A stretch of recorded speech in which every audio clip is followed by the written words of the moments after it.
Good morning Katuto. Welcome to Kabali.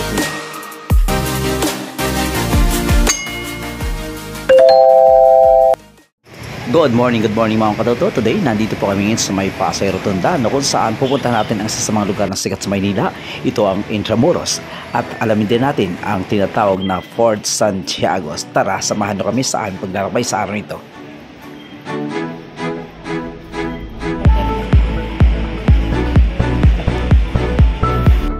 So ayun na mga Katuto, paparat niyo yung LRT at makakasakay na rin kami sa wakas. Ayan, so ang konti na ng tao ngayon, makamukhang makakaupo tayo.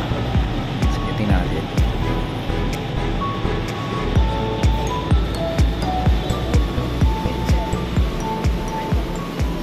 Okay, so sige, pasok na tayo.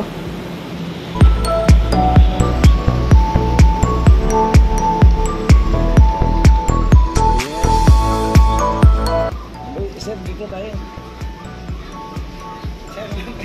Ayoko nakakakita ng babae nakatayo. Ayaw nakakakita ng mga babae nakasay.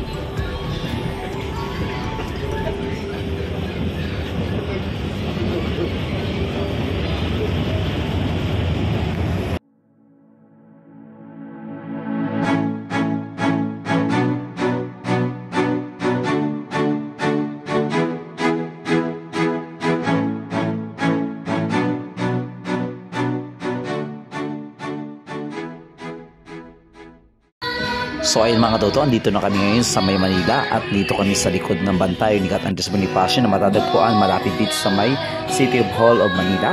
Yan, so mapapansin natin dito na may kumakanta na babae. Then mas marami dito mga estudyante sa ngayon dahil nga po sa malapit lamang dito yung Universidad de Manila plus ang Lyceum, ang Litran, kung kaya dinarayo rin itong lugar nito. So mapapansin din po kasi natin yung lugar na ito dati na talagang marumi, pero ngayon sa mga previous na naging mayor po dito ng Manila, pinilit po nilang bangunin o ribangon ang lugar nito, lalo-lalo itong bantay ni Cat Andres Bonifacio na talaga napakahalaga para sa ating lahat. So isa rin kaganda dito yung paglubog ng araw. Yan, tingnan nyo maigi. So napakasarap naman dito mamasya kapag ganito na papalubog na yung araw. Yan, so ganun po ang senaryo dito ngayon sa Lawton o dito sa may bantayog ni Cat Andres Bonifacio. Mas maganda yung nagpunta nga.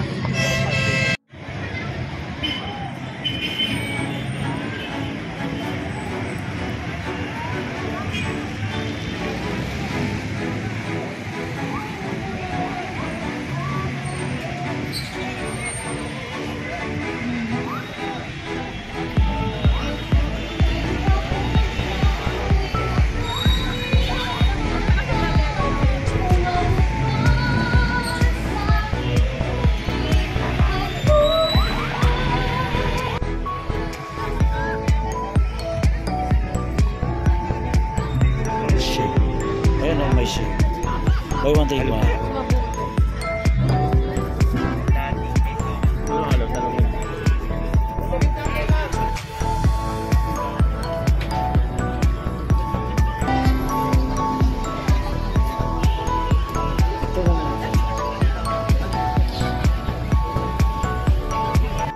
Okay mga Katuto, so andito na kami ngayon sa may Lagos nila dito sa underpass na kung saan ito yung dinadaanan patawid papuntang Intramuros galing dito sa may City Hall of Manila. Gayon din yung papuntang Top Avenue at saka sa Pani Burgos Avenue. At itong Lagos nila nito ay tinayo noong taong 1960s under ng mayor ng Maynila na si Antonio Villegas.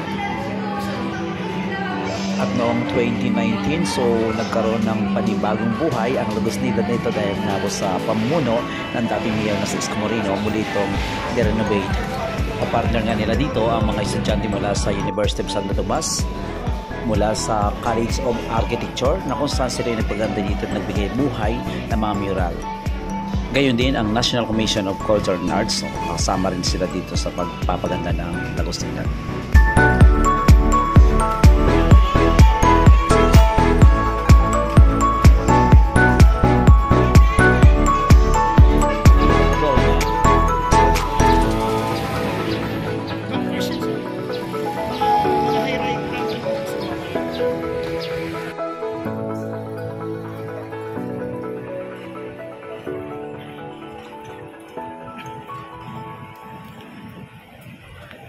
So andito na ngayon tayo sa may bukana o dito sa may daanan ng Intramuros. Isa sa mga dinadaanan kasi alam ko dalawa na ito meron ng kapitan. So papasok muna tayo dito sa may daanan. So kung mapapansin natin dito marami pa rin estudyante dahil nga po sa may mga university dito tulad ng Lyceum. Okay, so kung mapapansin din natin yung mga gusali dito ay may pagkatabi or parang bumabalik ka sa panahon ng Kastila. Then, ang Intramuros na ito ay tinatawag na sa loob ng mga pader. Ayan. So, may mga sa loob ng pader na ito, dito po nagkaroon ng tinatawag na sentro ng pamahalaan, ekonomiya, relihiyon at edukasyon noong panahon ng Espanyol o kaya panahon ng Kastila. Ako yung mag-i-screen. So, itong Intramuros ay binansagan na the walled city na kung saan nagsimula ito sa salitang Kastila na intra. Ang ibig sabihin ng intra po ay sa loob. At Moros naman na nangungulugan po na ito pader. Kaya nabuo yung pangalang Intramuros. Sa matang salita, ang Intramuros ay napapaligiran ng mga pader. So noong 1570, so nagkaroon dito ng digmaan sa pagitan ng mga Pilipino at ng Kastila na kung saan ipinagtanggol ang Maynila hanggang sa ito'y nagkaroon ng kasunduan sa pagitan ni na Miguel Lopez de Legazpi plus ni Ras Sulaiman.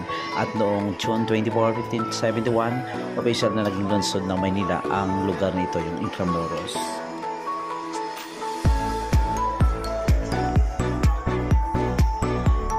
Ayan, so ngayon, akitin natin yung isang bahagi dito sa Intramuros, itong pader na ito. Tingnan natin kung gaano kalapad yung pader na ito.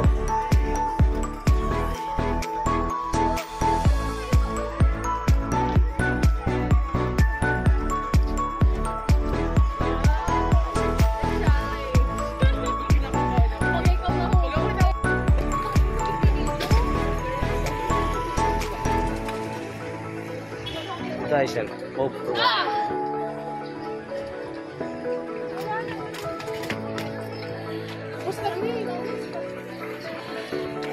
Vlogger kaya? Vlogger ka? Kuya, pa-video ka rin eh. Kuya, vlogger ka? Kuya, pa-video. Vlogger kaya? Shoutout sa TVG. Yeah, paano ko? Hey. Shoutout sa TVG. Intramuros. Saan siya?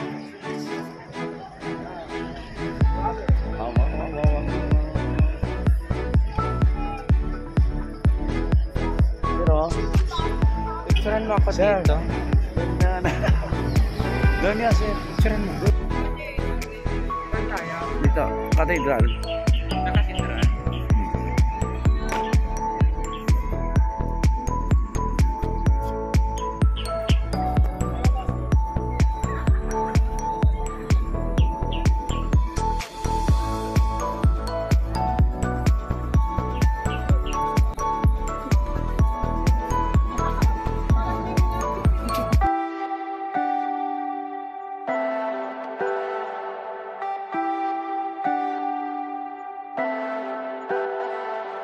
Leave me, baby, don't wanna fall again. This just hurt me. Just think about it, but you hold me like you don't wanna break. I need some space. Just think about it, maybe separate is better. I will love you till forever.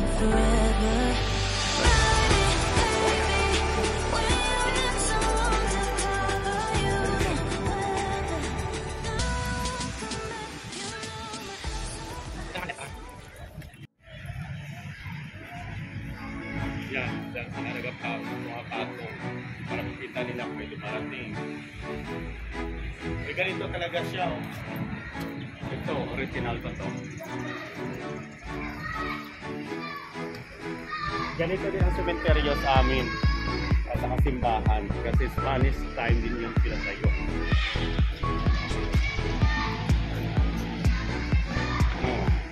Yung hagdan.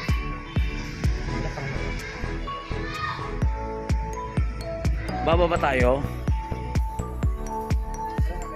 Ay, Maria Josep. Nasa baba na tayo. Nasa kuweba na tayo.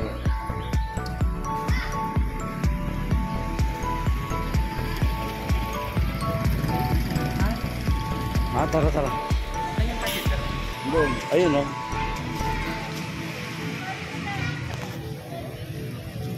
Yun. Sabi ni Kuya pagdahan.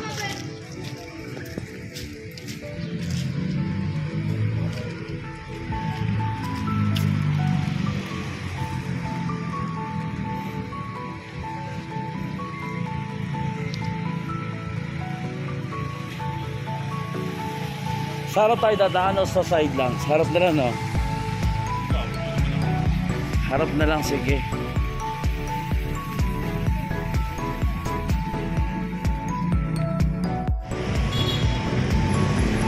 Sayang. Tinatanggal nila, sir. Dito tayo sa Kalkal.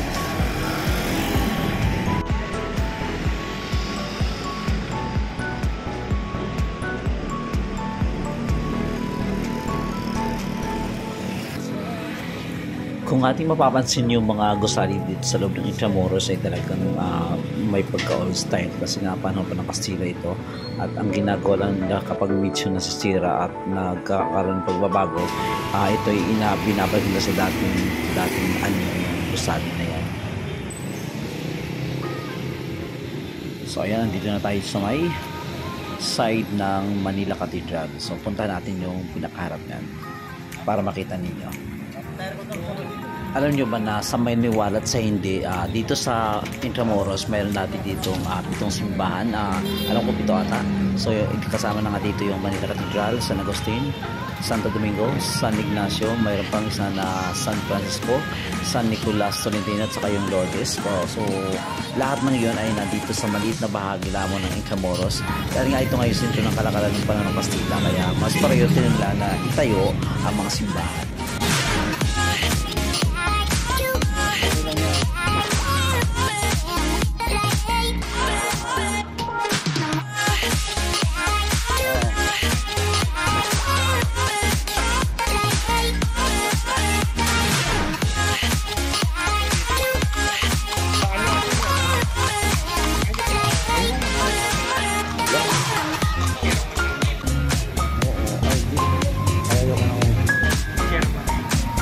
Nakaw talaga sir dyan, oh.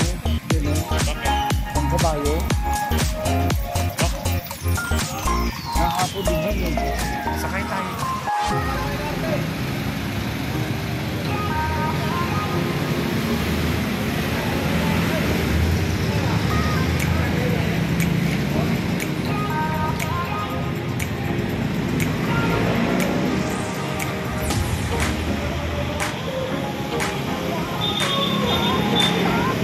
Ayan, so andito na kami sa may entrance ng Fort Santiago. Papasok tayo dito sa may Fort Santiago na kung saan dito matatagpuan yung pinaka naging kulungan ni Dr. Jose Rizal. So ang bahay nga pala dito is 75 sa regular.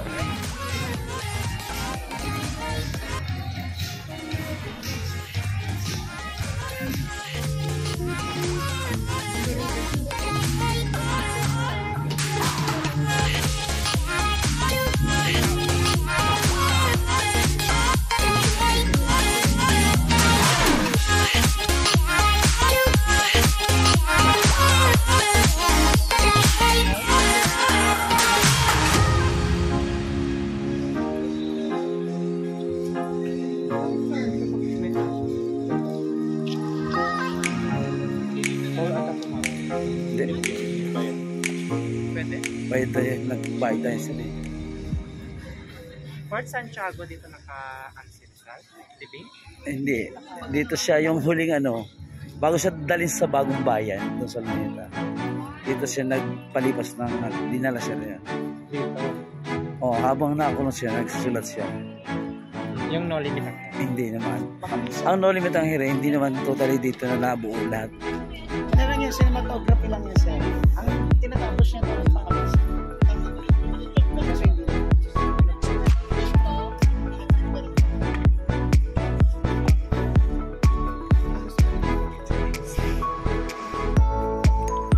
So ito nga palang Fort Santiago ay tinawag sa Spanish word na Puerto de Santiago, na kung saan pagdating sa Filipino word naman ay Kuta ng Santiago.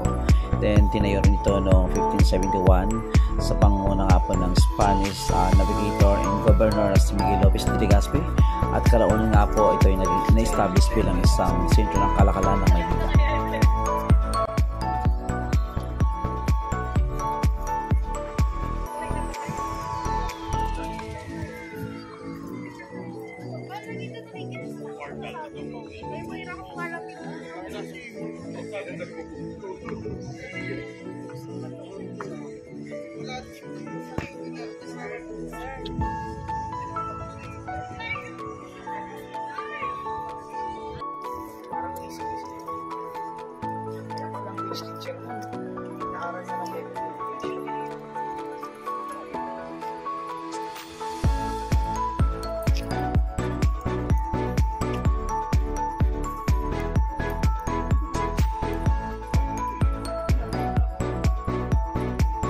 Inayos na yan, sir. Pwede na bata, sir, no? Naka-open naman.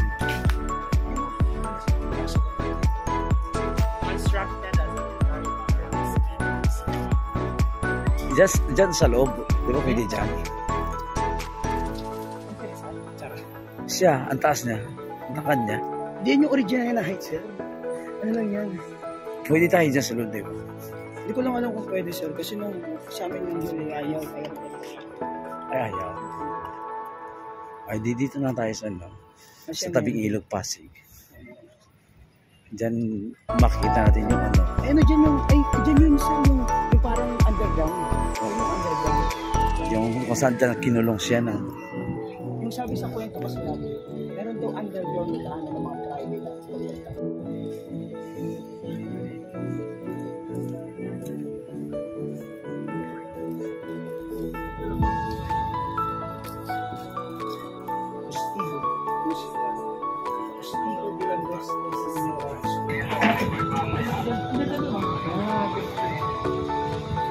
Parang kung nasa ano pa rin.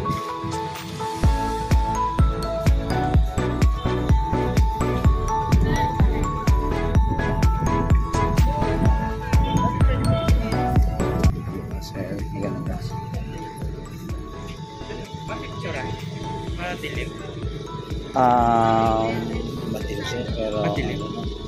Tingnan mo. Ayan, sa video. Ayan, tingnan sir. Video na kita, screenshot ko na. Picturean mo. Ano mo na. Sige, mamaya. I-light.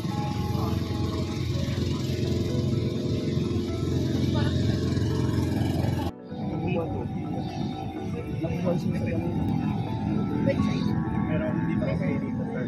Kasi kapag iwan kasi, nagkaroon ko na gano'n malaki.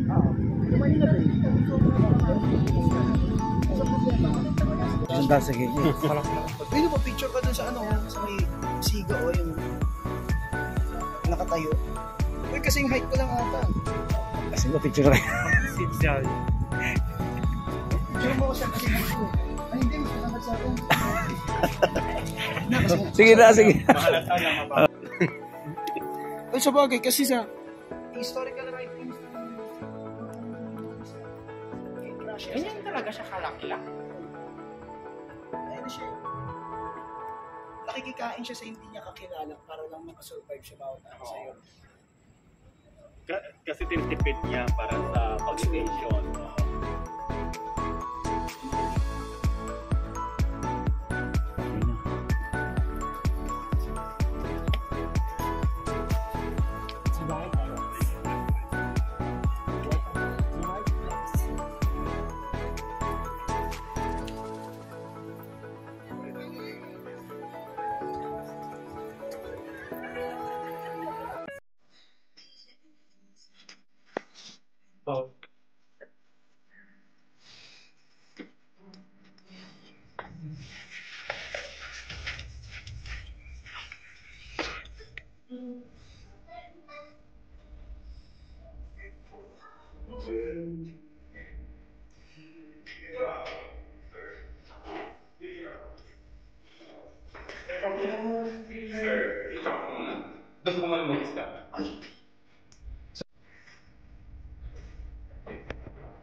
Dito muna tayo sa... Ay, ano?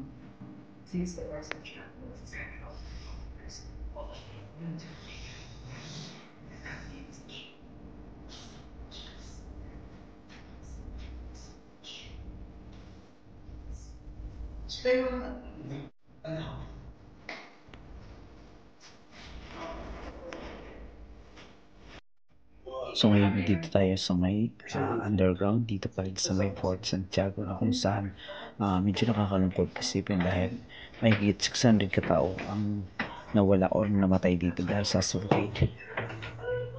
So dahil sa lit ng lugar, yung panahon ko.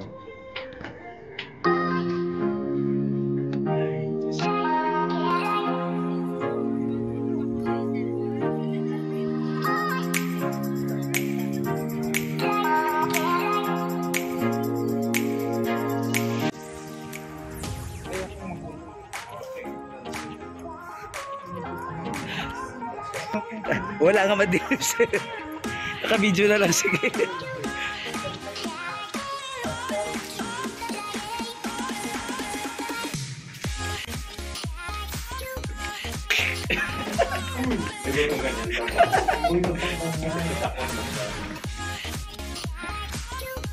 Ay, laro lang sa tas tayo.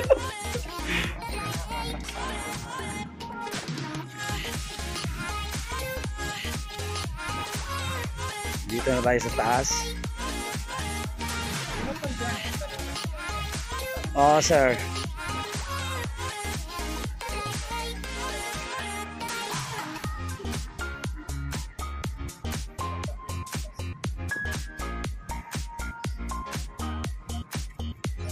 Yung debate na yun, di ba?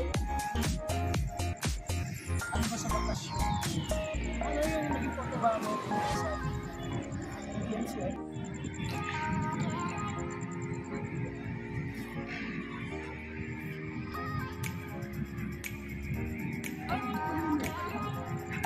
Picture Naka-video to. Yan. Ay, sir.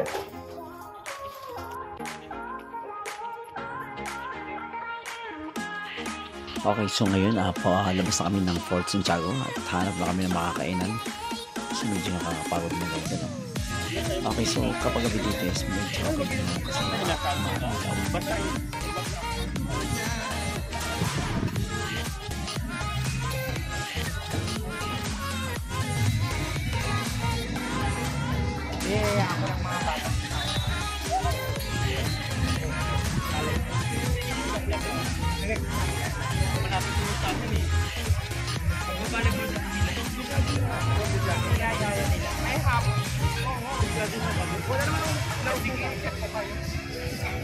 Sir, wala naman mag-bike bukas.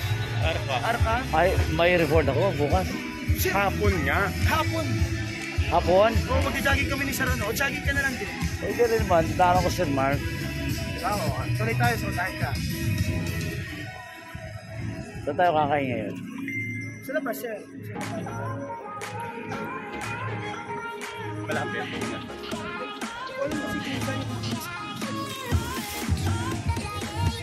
Dito na lang Sir Jan. Passport na lang dito. Dito sa... Kasi mabinondo na to eh.